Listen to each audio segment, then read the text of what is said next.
Hello, welcome to my channel. I'm All Things Wrestling, and today I'm going to be giving my thoughts on WWE Raw, 19th of June 2017. We kick off the show with Roman Reigns making his way to the ring about SummerSlam announcement. I have to pick out one point in here. He said he cannot be beaten one-on-one. Asked Bray Wyatt, Finn Balor, Seth Rollins.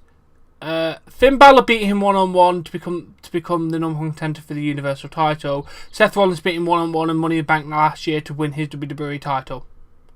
They have both beat him one-on-one. Your logic makes no sense, my friend. No goddamn sense. Picking out that little bit of a flaw, he said he'll face the winner at Great Balls of Fire for the championship at SummerSlam. That was his big announcement. Great, thanks for that. He said he says that he can do it because it's his yarn. He makes the rules. Joe interrupts. They have a bit of an argument where he says it would just be just Joe. Heyman was right. That kind of stuff. And then Joe headbutts him, punches him, and sends him to the ringside barrier. Tries to choke him out, but Reigns blocks, nearly gets him with the Superman punch, but Joe rolls to the floor. Then we find out they will have a match. It was alright. It did something, I guess. Not a big fan, but what are you going to do? Let's move straight on. First match of the evening, the Hardys versus the Club. Gallows with a thrust kiss to Matt. Jeff makes a blind tag, which was weird because he only thought heels did that. Heel turn confirmed. Matt is pulled off Gallows' shoulders. Matt with a twist of fate followed by a swanton bomb for Jeff for the 3 count. It was a pretty good match, actually. I enjoyed it, to be fair. Then we go to another fantastic Shattered Dreams production video from Goldust. He said he'll be ready for his close-up Hollywood, no glitz, no glamour, the brightest stars and the biggest stage, the city where dreams come true. What about the other side you don't want to see, where dreams get shattered like pieces of broken glass? Goldust says that there has been there, and there's pieces of himself quite nicely together. He says he will be flying into the city of angels on wings made of gold. He invites R-Truth to the debut of his latest promotion being to the Shattered Truth. You'll laugh, you'll cry, you'll never forget the name Goldust. The golden age is back. Sorry, I made that sound worse than it was, but it was fantastic. Goldust of old is great. You can still do a promo. Then we go to another decent segment. Elias Sampson's in the ring. He's trying to tune his guitar. He says, wait till I can tune my guitar, please. And then interrupted by Finn Balor. Eli backs away from him. He leaves the ring. We have a Finn Balor versus Bo Dallas match. But Bo attacks Finn before the bell rings and hits him with an elbow, but the match starts anyway. Sling Blade, running dropkick into the turnbuckle. Coup de grace for the win for Finn Balor. Oh, Finn's so damn good.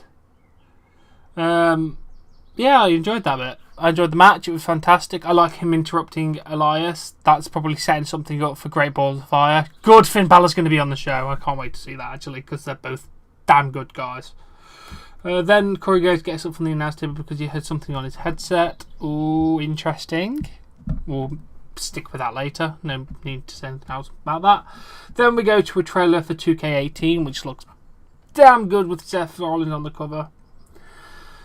I like that. I will be doing live streams of 2K18 the first days it comes out.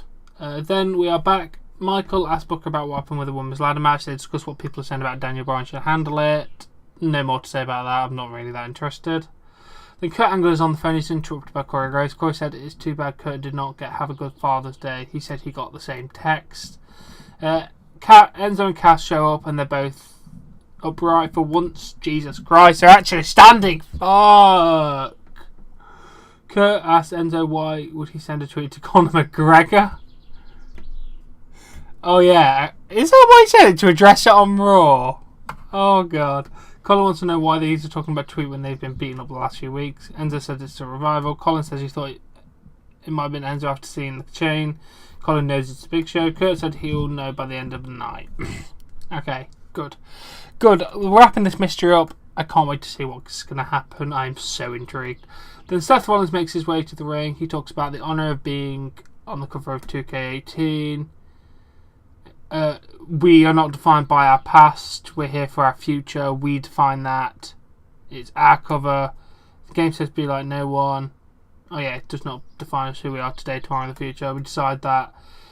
Bray Wyatt interrupts, says that one side says you've grown, the other side says you talk about material possessions. You can still feel the struggle in your control, in your soul. He wants to face one-on-one.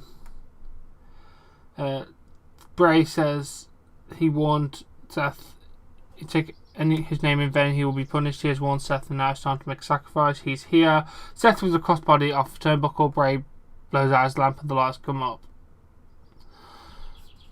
Oh, he does it while he does that. Yeah, that was good. Good segment. Bray Wyatt looked good. Seth Rollins looks good. I cannot wait for this match. I really hope it puts Bray Wyatt over. I'm begging it does. But yeah, I like it. Good talking segment. And then we go to the interview area, and Finn Balor is asked about his win and what's next. He said he's looking forward to becoming the Universal Champion. He said, as he was saying stuff about that, he got attacked by Elias Sampson from behind. He tells Finn never to upstage him ever again, which was really good. That is definitely set up a match. And then Devon comes out to check on Finn. Devon Dudley back on WWE television. Oh, so good. I like Devon. Good man. Then we have Akira Tozawa versus T.J. Perkins. Before the match starts, Titus O'Neil comes out. He does an introduction for the match. Neville makes his way to the announce table. He says he's not here to talk, but to keep an eye on Tozawa. Tozawa goes up top and hits a back senton for the third count of the match. That was good. The match was alright, to be fair. They're both good talents, so I enjoyed it.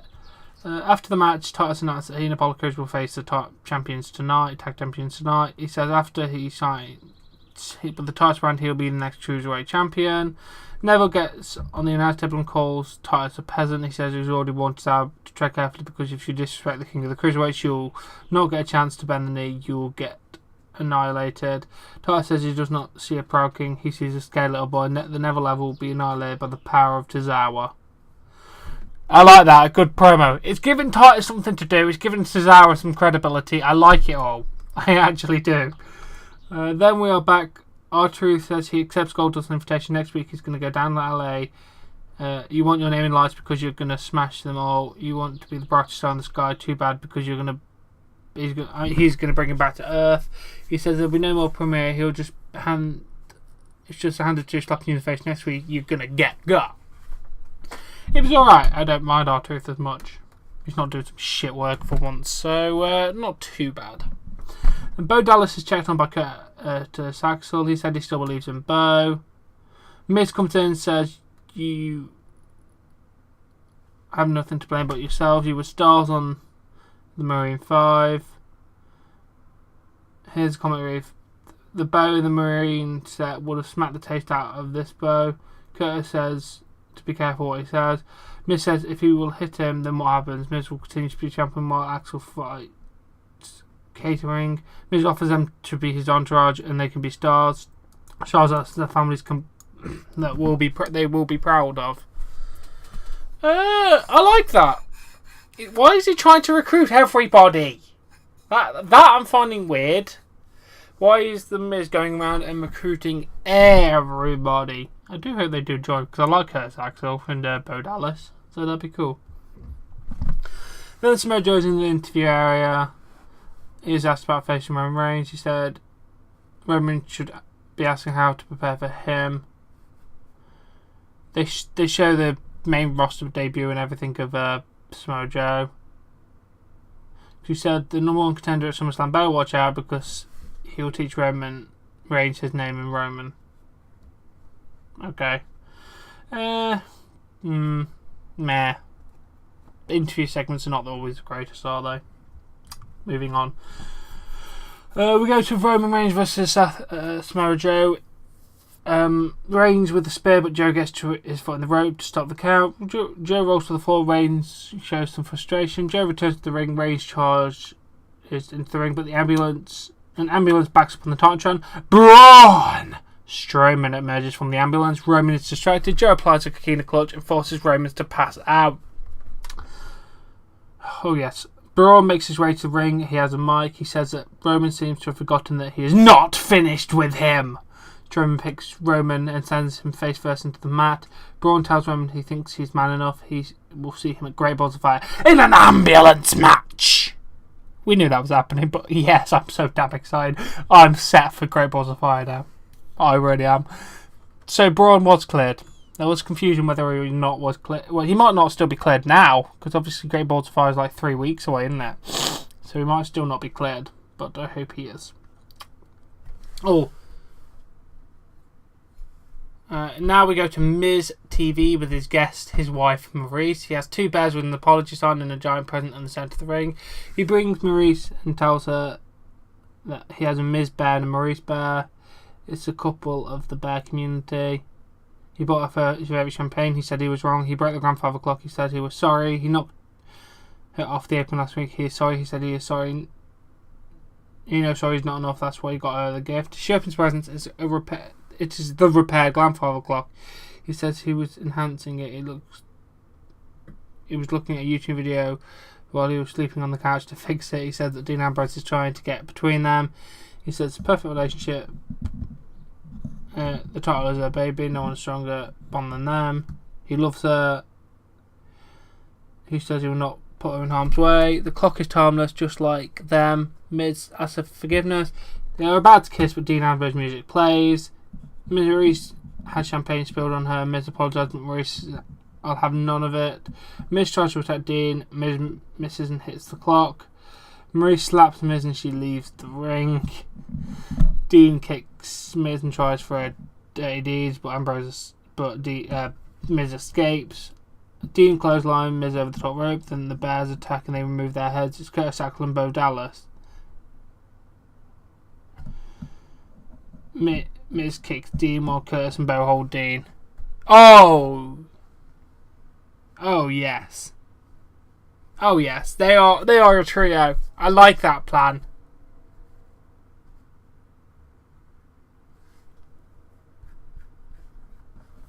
So we've got the team of Curtis Axel, Bo Dallas, and the Miz as an entourage. I like that idea. I want to see where this is going. I'm intrigued.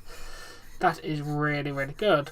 Then Kurt Angle is in the back talking to the Big Show. Intriguing. Then we go to that Titus O'Neil and Apollo Crews versus Cesaro and Sheamus match that was announced earlier. Cesaro with an uppercut. Crews is sent into the ropes. Sheamus and Cesaro hits a spike-wise noise for the 3 count. It was a fairly alright match. I like how Titus and Crews are getting some exposure though, so good job there. Then we see a video package of Samoa Joe. How Samoa Joe earned his match against Brock Lesnar. It's alright. They have some like dialogue, but it's all the same stuff, so I'm not really going to go into that. It was alright nonetheless.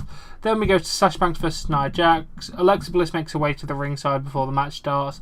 Emma comes to the announce table, confronts Alexa. Alexa pushes Emma and they run to the ring. Alexa hides behind Nia. Nia gives Alexa to Emma. Emma kicks Nia and the referee calls for the bell. Sasha goes after Alexa, but Alexa stops Sasha. Emma and Alexa attack Sasha.